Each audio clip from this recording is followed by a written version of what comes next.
This story is titled, My Own Family Staged an Intervention to Disown Me for the Good of the Family. Too bad they didn't know about the secret business I owned. Hi everyone. Before we dive in, a quick favor. If you enjoy content like this, please hit the subscribe button. It's free, supports the channel, and makes sure you never miss out on amazing videos. Alright, let's get started. Alright, so let me set the scene.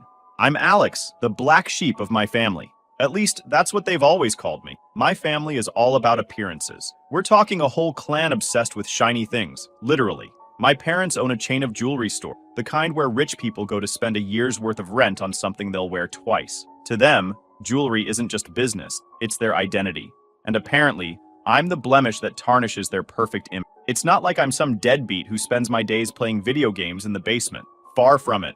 I've got my own business, designing and customizing high-end bikes. I'm not talking about the kind you get from a sporting goods store. These are handcrafted, sleek machines with insane attention to detail. Bikes that cost more than some cars. My clients, CEOs, celebrities, and collectors who want something one of a kind. But here's the thing. I keep a pretty low profile. I don't drive flashy cars or wear overpriced watches. My workshop isn't in some shiny office park. It's in an old industrial building that I bought outright. My team is small, just a few people I trust, and we churn out bikes that have a wait list 6 months long. My family, they don't know any of this. To them, I'm just the guy who chose a hobby over the family business. Growing up, my parents made it clear what they valued most: success, money, and keeping up appearances. My older brother, Ethan, was groomed to take over the jewelry empire. He's got the whole firstborn golden child thing down to a science. Vanessa, my sister, is their pride and joy because she married into money. And then there's Daniel, the baby of the family, who can do no wrong even though he's coasting on the family name. I guess I was doomed from the start. I didn't want what they wanted. They loved the limelight, the constant need to network, and the pressure to maintain this image of a perfect family. I hated it. When I was a kid, I'd sneak away from their stupid galas and charity dinners to tinker with anything I could get my hands on. Broken radios, old bikes, anything mechanical. That's how I found my passion. The older I got, the more obvious it became that I didn't fit in. My parents wanted me to join the family business, but I couldn't think of anything worse. Selling jewelry to people who care more about price tags than craftsmanship? No thanks. I wanted to build something real, something with purpose. So, after college, which they only paid for because they thought I'd eventually come to my senses, I started working on my bike designs. At first, it was just me in my garage, but the demand grew fast. I poured everything I had into the business, time, energy, money, and it paid off. My designs started getting noticed, and suddenly, I had clients who were willing to spend ridiculous amounts of money for my work. Here's where it gets funny. My family knows I'm self-employed, but they think I'm barely scraping by. They have no idea how successful I've become because I don't show it off. I drive a regular car, wear regular clothes, and avoid their little networking events like the plague. They take my quiet lifestyle as proof that I've failed. The truth is, I'm doing better than all of them combined. My business has hit 7 figures. I've got partnerships with big brands, a workshop that's booked out for months, and a reputation that's spreading globally. But none of that matters to them because, in their eyes, success isn't real unless you're wearing it on your wrist or parking it in the driveway. Every time I visit them, it's the same routine. Ethan brags about his latest strategic partnership, which is just a fancy way of saying he signed a deal Dad set up for him. Vanessa drops hints about her fabulous life, which mostly involves being a socialite. Daniel acts like a frat bro who never outgrew his college glory days. And me? I get the polite fake smiles and passive-aggressive comments about my potential. Still working on those bikes? Dad will ask, in that tone that screams disappointment. Yeah, I'll say, keeping it short because there's no point in explaining myself. One time, Vanessa straight up asked if I needed help finding a real job. I laughed and told her I was good, but she gave me this look like she'd just done me a favor by suggesting it. The worst part is, they don't even ask about my business. Not really. They assume it's a phase I'll grow out of, like I'm some teenager who doesn't know what he's doing. It's insulting, but also kind of hilarious. They're so wrapped up in their own world, so convinced that their way is the only way, that they don't even see what's right in front of them. I've kept my success to myself for a reason.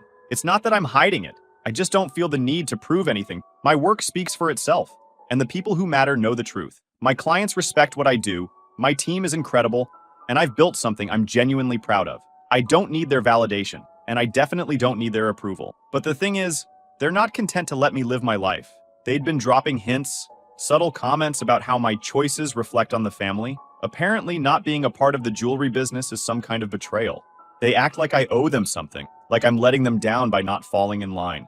Ethan cornered me at one of Mom's dinner parties and started lecturing me about family legacy. He actually said, "You're either with us or against us." I almost choked on my drink. Against you? Dude, I'm just trying to live my life. And then, here we are. A text from Dad, short and sharp. Family meeting, 8 p.m. Be there.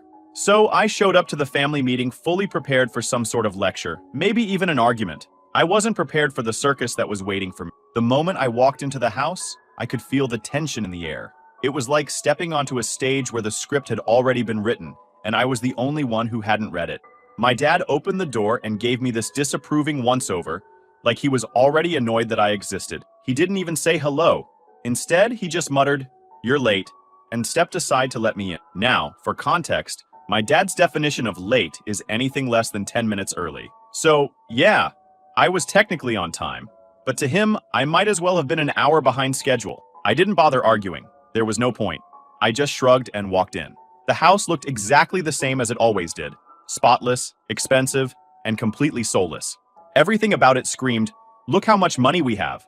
From the oversized crystal chandelier in the foyer to the perfectly staged living room that no one actually used, it was all just a giant show. And speaking of the living room, that's where everyone was gathered, sitting in a perfect little semicircle, like they were about to hold a press conference. Ethan was on one side, dressed in his usual business casual uniform, like he'd just come from a board meeting. Vanessa was perched next to him, scrolling through her phone, probably pretending to be busy. Daniel was sprawled out in a chair, looking like he didn't have a care in the world, but I knew him well enough to tell he was enjoying whatever drama was about to unfold. Then there was my mom, sitting off to the side like a nervous referee, wringing her hands and giving me that tight smile she always used when things were about to get uncomfortable. And of course, there was my designated chair, a single, lonely seat placed strategically in the center of the room, facing all of them. It was so obvious that this was an ambush that I almost laughed. Almost. Dad didn't waste any time. As soon as I sat down, he launched into his speech, talking about the importance of family unity and preserving the legacy. It was all very official, very rehearsed. Ethan chimed in at one point, using phrases like long-term strategy and brand image, which made me roll my eyes so hard I thought they might get stuck. Vanessa wasn't far behind, throwing in comments about how my choices were problematic and how they reflected on the family as a whole. She kept using words like reputation and status, as if those were the only things that mattered. Daniel didn't say much, but he didn't have to. He was just sitting there, smirking like he was watching his favorite TV show. I didn't say a word. I just let them talk, nodding occasionally to let them think I was listening. Honestly, it was kind of fascinating to see how much effort they'd put into this whole thing. They really thought they were staging some kind of intervention, like they were saving me from a life of failure and embarrassment. Eventually, Vanessa handed me a folder. She slid it across the coffee table like she was presenting me with some kind of sacred document. "This is for the good of the family," she said, her voice dripping with condescension. I opened the folder, and that's when I realized just how far they were willing to go. Inside were legal papers, all neatly organized and full of jargon. I didn't need a lawyer to understand. The gist of it was simple. They were cutting me off. No inheritance, no ties to the family business, no association with the family name. For a second, I just stared at the papers, not because I was shocked, I'd seen this coming from a mile away, but because it was hilarious how seriously they were taking it. They really thought this was some kind of punishment. Dad leaned forward, his tone all serious and authoritative. "This isn't personal, Alex. It's about business. Your actions have consequences." I raised an eyebrow. "My actions? You've made choices that don't align with the family's values," Ethan said, like he was reading from a script. Vanessa nodded. "It's not just about you, Alex. It's about all of us. We have to protect the family name." I wanted to laugh, but I didn't. Instead, I flipped through the papers, pretending to read them carefully. The whole time, I could feel their eyes on me, waiting for my reaction. Finally, I looked up and said, "Where do I sign?" The room went dead silent. I don't think they were expecting that. My mom was the first to break the silence. "Alex, wait! Don't you think you should—" "Nope," I said, cutting her off. "This is exactly what you want, right? To cut me loose? Let's get it over with." Vanessa blinked, clearly thrown off. "It's not about cutting you loose. It's about setting boundaries." "Boundaries," I repeated, smirking. "Sure, let's call it that." Dad gestured to the bottom of the page. "Just sign there." So, I did. I grabbed the pen, scrawled my name at the bottom, and handed the folder back to Vanessa. She looked like she didn't know whether to be relieved or insulted. "Is that all?" I asked, standing up. Dad frowned. This isn't a joke, Alex. One day you'll understand that this was necessary. I nodded, already halfway to the door. Yeah, I'll be sure to send you a thank you card when that day comes. As I walked out, I could feel their eyes on my back, but I didn't look back. They thought they were making some kind of statement, but all they'd done was prove what I'd known all along. They didn't understand me, and they never would. When I got back to my workshop that night, I didn't feel upset or defeated. Honestly, I felt relieved. That family meeting was just confirmation of something I'd known for years. I wasn't one of them. They had no idea who I was or what I'd built, and they weren't interested in finding out. I flicked on the lights in my workshop, and the hum of the fluorescent bulbs was more comforting than anything I'd felt sitting in that over-decorated house. The space was my sanctuary. Walls lined with tools, shelves stacked with custom parts, and rows of partially built bikes waiting for me to bring them to life. It was all mine, built with my own 2 hands. My assistant, Ben, was still there, finishing up some late orders. He looked up as I walked in. "Hey, how'd it go?" he asked, wiping his hands on a shop rag. "They disowned me," I said casually, dropping my bag on the workbench. Ben blinked. "Wait, like, officially?" "Yep," I said, grabbing a half-finished frame from the rack and inspecting the welds. "Signed the papers and everything. I'm no longer part of the family." He let out a low whistle. "Damn. You okay?" I shrugged. "Honestly, yeah. They think they cut me off, but I'm the one who's been carrying them emotionally for years. They did me a favor." We worked in silence for a while, the only sounds coming from the buzz of tools and the occasional clang of metal. It was peaceful, the kind of peace I'd never felt around my family. A couple of hours later, I logged into my business dashboard, and the numbers were enough to make me smile. Orders were through the roof. One of our recent designs had gone viral on a niche cycling, and now people were practically throwing money at us. Custom requests, bulk orders from international clients, even inquiries from a couple of big-name brands wanting to collaborate. It was overwhelming in the best way. My inbox was flooded with emails, and while most were business-related, there were a few that stood out. One was from a journalist who wanted to write a feature on me for a lifestyle magazine. Another was from a professional cyclist who wanted a custom bike for their next competition. And then there was the one that made me pause. A private client offering an absurd amount of money for a one-of-a-kind design. I leaned back in my chair and laughed to myself. My family thought I was wasting my life tinkering with bikes, but this tinkering was bringing in more money than their jewelry business ever would. The thing is, I never cared about the money. Don't get me wrong. It's nice to be financially stable, to not have to worry about bills or debt. But that wasn't why I started this. I started it because I loved it. Because I wanted to create something with my hands. Something that was both functional and beautiful. Something that mattered. But the money? That was a nice bonus. And the best part was, it let me keep building without compromise. I didn't have to answer to anyone. Not investors, not shareholders, and definitely not my family. The next morning, I met with Josh, my business partner, at our favorite diner. Josh is one of those people who's always 10 steps ahead of everyone else. He's the reason we've been able to scale the business so quickly. "All right," he said, sliding into the booth across from me. "What's the plan?" "For what?" I asked, sipping my coffee. "For dealing with your family," he said. "They're going to come crawling back eventually. You know that, right?" I shrugged. "Let them. I'm not going to waste my energy worrying about them. I've got bigger things to focus on." Josh smirked. "Fair enough. Speaking of bigger things, we need to talk about this." He pulled out his laptop and showed me an email from one of our suppliers. They were offering us an exclusive deal on some new materials, but we'd have to commit to a larger production run than usual. "Can we handle it?" I asked. "Easily," Josh said. "With the orders we've got coming in, we could double our output and still have room to breathe. This is a no-brainer." "Do it," I said. Josh grinned. "Done." As the weeks went by, things only got better. The magazine feature came out, and it was a game changer. The journalist wrote this glowing article about how I'd turned a passion for bikes into a thriving business, complete with photos of our workshop and some of our best designs. The response was insane. Orders tripled overnight, and our social media accounts exploded with new followers. We had to hire 2 more people just to keep up with the demand. Ben, who'd been with me since the garage days, started training the new hires while I focused on designing our next big project. It was exhausting, but in the best way. Every now and then, I'd think about my family, not in a sad or nostalgic way, but more like curiosity.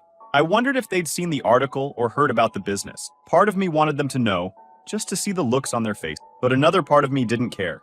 I was too busy building something real, something they'd never understand. One day, I got a call from a company that made high-end outdoor gear. They wanted to collaborate on a limited edition bike for their next product line. It was the kind of partnership that could take us to the next level, and I couldn't say yes fast enough. Josh and I spent weeks hammering out the details, working late nights to make sure everything was perfect. By the time the prototypes were ready, I knew we had something special. The launch was a massive success. The bikes sold out within hours, and the buzz around the collaboration put us on the map in a way we'd never been before. Suddenly, we weren't just a small niche business, we were a brand. And through it all, my family was silent. Not a call, not a text, nothing. I didn't know if they were ignoring me or if they were just clueless about what I was doing. Either way, it didn't matter. Their silence didn't go on for a long time, though. It started with a text. "We need to talk. Urgent family matters." Vanessa was the first to break the silence, as I figured she would be. My siblings were predictable like that. She always liked being the peacemaker when things got messy, but her version of peace usually involved making sure everyone saw her as the voice of reason. I ignored it. Then came another one, this time from Ethan. "Alex, let's meet. I think there's been a misunderstanding." That made me laugh out loud. A misunderstanding? The same guy who sat there with his perfect posture, watching me sign away my inheritance, now thought we had a little miscommunication? Yeah, sure. I didn't reply to him either.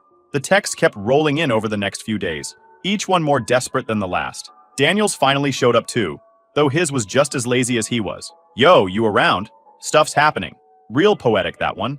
But the one that made me pause was from my dad. "Come home, we need you." That was when I knew something had shifted. Dad didn't ask for things. He commanded, expected, demanded. Come home was about as close to begging as he'd ever get. At first, I wasn't sure if I wanted to respond. Part of me wanted to see just how far they'd go, but another part of me knew they'd eventually escalate. It wasn't in their nature to let things lie. They needed control, and I wasn't playing by their rules anymore. A week later, Josh and I were in the workshop when I got a call from an unknown number. "Hello? Alex?" a familiar voice said, overly formal. It was Ethan. "We need to talk." I rolled my eyes. "I got your texts. What do you want?" He hesitated for a second, which told me everything I needed to know. "It's about the family business." Ah, there it was. The family business. Of course. "We're having some challenges," he admitted, and I could practically hear the pain in his voice as he said the word. "It's not a great time for us, and we think you could help." "I could help?" I asked, leaning back in my chair and smirking. "That's interesting. Last time we talked, I was an embarrassment to the family. My choices didn't align with your values, remember?" "Alex," Ethan said, his tone shifting to that condescending older brother voice he loved so much. "Let's not dwell on the past. This is bigger than all of us." I laughed. "No, it's not. It's about you, Ethan, and Vanessa, and Dad, and the fact that none of you have any idea how to adapt to a world that's moving faster than you are." He tried to push back, but I cut him off. "I'm busy, Ethan. If the business is struggling, maybe you should have thought about that before you decided I wasn't good enough to be part of the family." I hung up before he could respond. That was satisfying. The next move came a few days later when Vanessa showed up at my workshop unannounced. I was in the middle of fine-tuning a custom build for a new client when I saw her car pull into the parking lot. She stepped out in her designer heels and sunglasses like she was walking into some fancy boutique, not a place where grease and metal were the main decor. I met her at the door, not bothering to hide my annoyance. "What are you doing here?" She gave me one of her overly polished smiles. "Alex, we need to talk." "I'm working," I said, crossing my arms. "This won't take long," she insisted, slipping past me into the workshop. She glanced around, clearly unimpressed by the organized chaos. "So this is what you've been doing? Bikes?" "Yep," I said, not offering anything more. She sighed and turned to face me. "Look, things aren't great right now. The business is struggling and Dad's not handling it well. Ethan's trying to hold things together, but..." She trailed off, waiting for me to jump in and save the day. I didn't. Finally, she said, "We need you, Alex." Those words hit differently, but not in the way she probably thought. For years, I'd been the one they dismissed, the one who didn't measure up. And now they needed me. "What exactly do you think I can do?" I asked, leaning against one of the workbenches. "You've always been good with creative ideas," she said, her tone just a little too sweet. "And you've clearly been doing okay for yourself here." "Okay?" I said, raising an eyebrow. She flinched, realizing her mistake. "I didn't mean it like that. We're in trouble, Alex. The market's changing, and we didn't adapt fast enough. Sales are down, and Dad's, well, he's too proud to admit we need help. But Ethan and I think you could bring something new to the table." I stared at her for a long moment, letting her words hang in the air. This was Vanessa, the same person who used to laugh at my little project, the same one who once told me I was wasting my potential. And now here she was, asking for my help. It felt good. "Let me get this straight," I said finally. "You want me to come back and fix the business? After everything you guys pulled?" She nodded. "We made mistakes, I'll admit that. But we're trying to make things right." I tilted my head, pretending to consider it. Yeah, no, I'm good. Vanessa's face fell. Alex, please. This isn't just about us. It's about the legacy. Your legacy, I corrected her. Not mine. I already have something I'm proud of, and it doesn't involve begging people to buy overpriced necklaces. Her polished facade cracked for a second, and I saw a flash of frustration. But before she could say anything else, I opened the door and gestured for her to leave. Have a nice day, Vanessa. Then a week later, Dad himself showed up at the workshop, looking more tired and worn out than I'd ever seen him. He didn't even bother with pleasantry. We need to talk, he said, his voice low and serious. I leaned against the doorframe, crossing my arms. Do we, though? He sighed and ran a hand through his graying hair. Alex, I'll admit it. We were wrong. About you, about everything. The business is failing. I can't fix it. Your brother can't fix it. We need your help. I stared at him for a long moment, letting the weight of his words sink in. This was the man who'd always preached about pride and reputation, standing here now, practically begging for my help.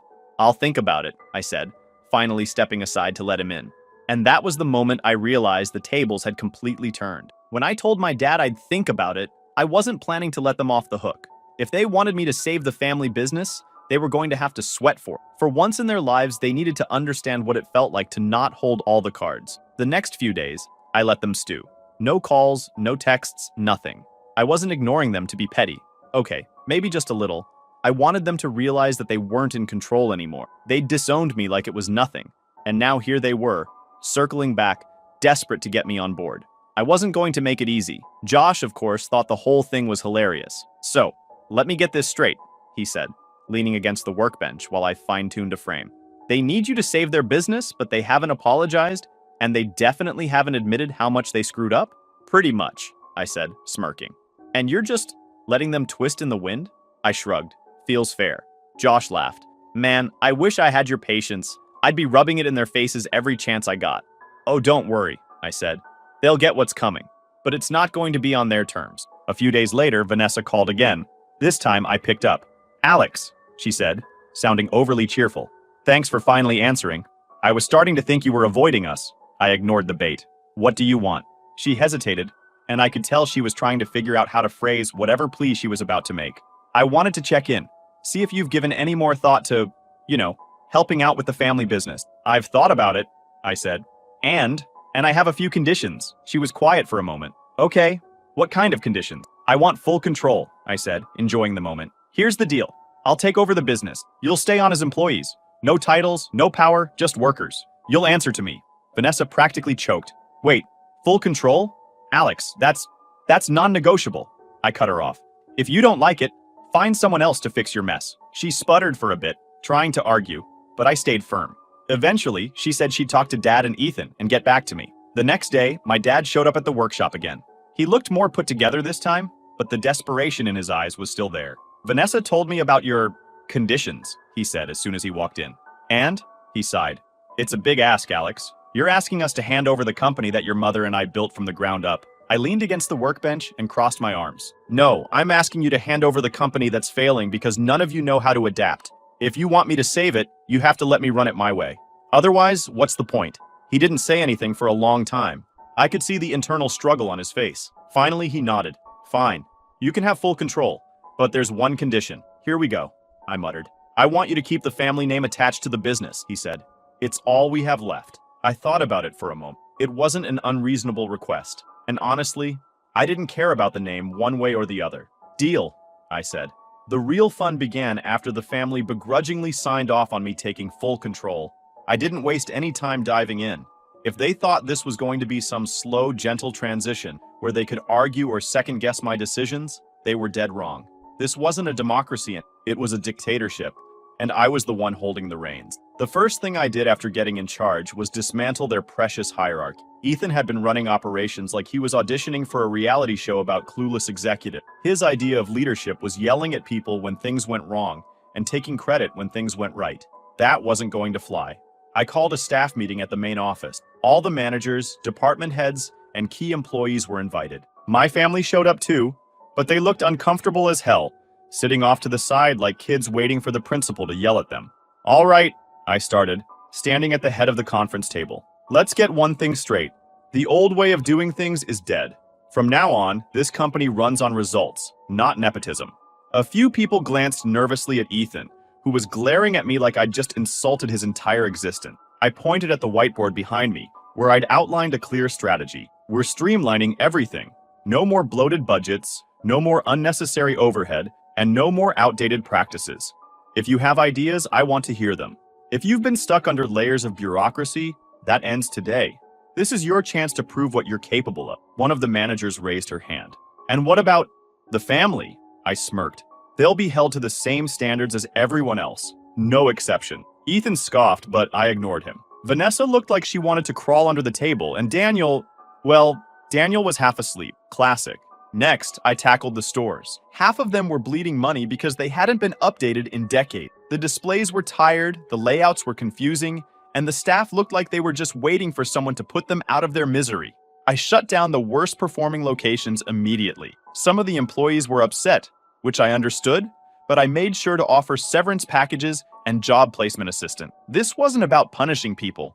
It was about saving the company. The remaining stores got a complete overhaul. I brought in designers to modernize the spaces, turning them into sleek, minimalist showrooms that focused on the products instead of gimmicky sales tactics. I also introduced a new inventory system that made it easier for customers to browse and buy, whether they were in-store or online. Speaking of online, that was another major area where the company had been failing.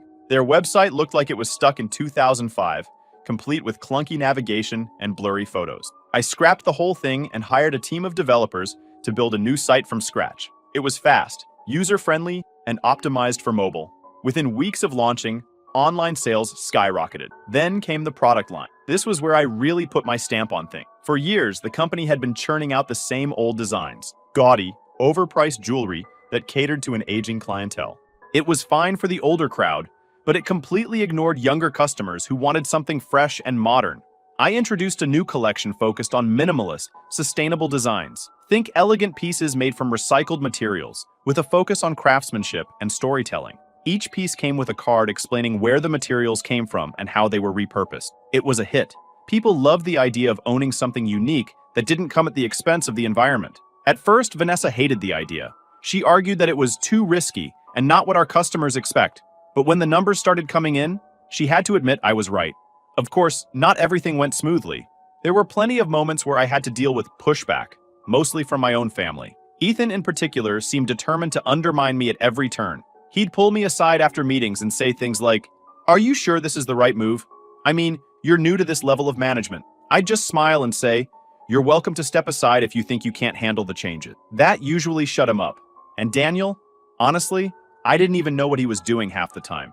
He'd show up to meetings late, if at all, and contribute nothing. I eventually gave him a minor role managing the company's social media accounts, which kept him busy enough without causing any real damage. Despite the challenges, the results spoke for themselves. Within 6 months, the company was unrecognizable, in the best way. Sales were up across the board, the new product lines were getting rave reviews, and we'd even started attracting younger, more tech-savvy customers. The best part? My family was starting to feel the power shift. They'd spent their entire lives at the top of the food chain, but now they were just employees like everyone else. They answered to me. One day I called a meeting with just the 4 of us, me, Dad, Ethan, and Vanessa. I wanted to make sure they understood exactly where we stood. "Let me be clear," I said, leaning back in my chair. "This company is mine now. If you want to stay, you'll do things my way. If you don't like it, there's the door." Dad frowned but didn't say anything. Ethan looked like he wanted to argue, but Vanessa put a hand on his arm and shook her head. "I'm serious," I continued. "I'm not here to keep the family legacy alive. I'm here to build something better. If that means letting go of the past, so be it." For once, no one had anything to say. The turning point came when one of the industry's biggest trade shows invited us to showcase the new collection. It was the kind of event that could make or break a company's reputation, and I was determined to make an impression. I designed the booth myself, creating a sleek, immersive experience that highlighted the sustainable designs and told the story of the company's transformation. My family was there, of course, but this time, they weren't the stars of the show. I was. Customers, journalists, and industry leaders flocked to our booth, praising the new direction and asking how we'd managed to turn things around so quickly. I made sure to give credit where it was due, mainly to the employees who'd worked tirelessly to make it happen. As I watched people admire the pieces I'd helped create, I felt a sense of pride that I'd never experienced. This wasn't just about saving a business. It was about proving to myself and to them that I was capable of so much more than they'd ever given me credit for. By the end of the show, we'd secured several new partnerships, and the buzz around the brand was bigger than ever. My family was finally starting to understand that I wasn't just the black sheep anymore. I was the one leading the charge. Then, one day, it happened. The moment I'd been waiting for. We just wrapped up a quarterly review meeting where I presented some of the best numbers the company had ever seen. I was closing out the presentation when my dad cleared his throat. Alex, his voice softer than I'd ever heard it. I just want to say, I'm proud of you. You've done something none of us could have done. You didn't just save the business, you made it better.